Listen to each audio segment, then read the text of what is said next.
Welcome to the 5 at 5, and the 2022-23 season is now finally done. And as the dust settles on this season, you either focus on the disappointment of what could have been or the massive improvement of what we've actually done. Wherever you stand on it, the one thing that we can agree on is that the future looks good and the performance against Wolves was a lovely way to end the season.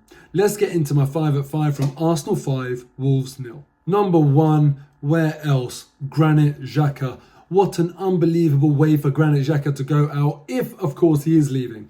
It's interesting because only through rumours, the whole stadium seemed to acknowledge as fact that Granit Xhaka is leaving. Imagine if he doesn't leave. I almost feel like the way the game panned out yesterday, the amount of love that he got, the fact that he scored 2 goals and did so well, if he wasn't leaving, he probably decided, actually, I probably should. In football, knowing when to sell a player is a really, really fine art. That's when you can get some money back into that squad and make sure that you keep that going. And, you know, kind of letting your players retire or get too old in a squad is expensive business. So I do think it's the best time for Granit Xhaka to leave the club. I don't think he'll ever have a better season than he's had this year at Arsenal. With 7 goals and 7 assists, he's had a really, really good outturn, and he hasn't made those defensive mistakes that we've been so frustrated by in previous years because of his more advanced position on the pitch. For me, Granit Xhaka has had a great season, and if a new signing next season, say for example a Declan Rice, plays how well Granit Xhaka has played this season, I'll be really, really happy. But I don't think that if we retain the services of Granit Xhaka, he'll be able to perform like this going forward. He's getting older, and hopefully that ends his Arsenal career on a big, big high where it's been a little bit dodgy over the course of his career. In any case, a brilliant, brilliant game for him. And I was actually really, really frustrated that Mikel Arteta subbed him off. Why would you do that? Let him go and get his hat-trick. Anyway, what he did get when he got subbed off was the entire crowd singing and chanting his name. An amazing turnaround from that game where he was basically swearing at the fans and the fans were booing him off. It shows no matter what you've done, redemption is always possible. Best of luck in the future. Number 2. And they do say to be a goalkeeper, you need to be a little bit crazy. And Aaron Ramsdale in the 43rd minute of this game proved exactly why he's a goalkeeper. Because what he did to Adama Traore was nuts, literally. 43rd minute of the game, he gets a pass from Ben White, not the best pass in the world. What does he do? Doesn't panic, doesn't kick it out for a throw, just decides Adama Traore, one of the people in the league you'd rather not be closed down by, I'll just slip it through his legs.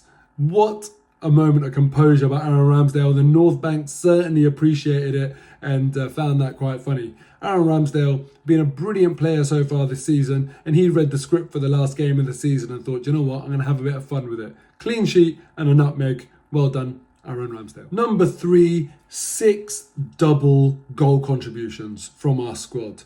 Now, I know Trossard, who's in that list, obviously played for Brighton for part of the season, but the fact that we've got so much ability from our squad to make a difference in the final third is absolutely incredible. Martinelli, 15 goals, 5 assists. Ødegaard, 15 goals, 7 assists. Saka, 14 goals and 11 assists. Jesus, 11 goals, 6 assists. Xhaka, 7 goals, 7 assists, and Ødegaard, 1 goal and 10 assists. That's 6 players that have managed to get into double figures of goal contributions this season for Arsenal. Now, obviously with Trossard, it's a little exception there. But anyway, forget about that. You get my point. That means we've got a lot of attacking threat littered throughout our squad. And we've got to be quite careful that when we add a player in the transfer window, that we don't get someone that sucks all of that out of our team. If we get someone a bit too dominant, like a Haaland, for example, clearly we're not going to get Haaland, but you get what I'm saying, then that means other players might not have that freedom of expression to go and make a difference in games. And that's what makes Arsenal really, really tough to play against. You actually don't know where the threat is going to come from. It can come from so many areas and even from off the bench. So Really, really good performance. I'm not sure how many times that would have been done in the league for Arsenal, where 6 players have managed to get into double figures for goal contributions, but it's a really, really good thing to have, and hopefully we keep that next season and add some more killer instinct, both up front and also at the back, where we desperately need to start keeping a few more clean sheets. And thankfully against Wolves, we managed to keep a rare and elusive home clean sheet. Number 4, outgoings. And we've spoken about the fact that with the incomings, we need to make sure they don't take away from the team. But now let's talk about outgoings. There are so many players that could leave the club.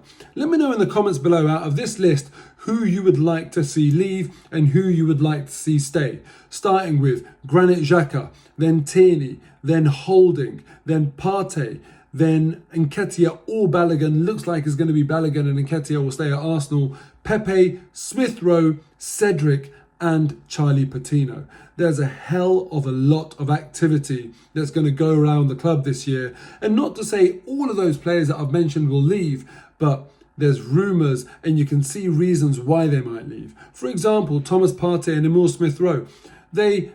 Thomas Partey has fallen out of favour slightly, and Emile Smith Rowe hasn't been able to get a starting place in this team this season, partly through injury, but also you wonder, since he's come back, Fabio Vieira has been preferred to him. Maybe Mikel Arteta just doesn't fancy him. So let me know who you'd like to see leave, or whether some of these people, like a Thomas Partey, for example, you think, no, absolutely has to stay. And also specifically, let me know who you would choose out of Eddie Nketiah and Folarin Balogun, because I don't think they can both stay at the club, but one of them has had an amazing season in Liga, obviously Balogun, and Nketiah hasn't been able to, even though he did really well when Jesus was injured, hasn't been able to maintain a starting place in the team. Let me know your thoughts in the comments below. Number 5, and let's all just take a little opportunity to laugh at Tottenham. For whatever anyone wants to say about Arsenal this season, at least we made a really, really good account of ourselves. Tottenham, how the hell have they managed to finish 8th with a striker that got 30 Premier League goals? It's madness. If Harry Kane decides to stop being a big fish in a small pond, show some ambition and leave Tottenham, they'll be scrapping for relegation next year. No European football, nothing to be proud of. To dare is to do absolutely nothing.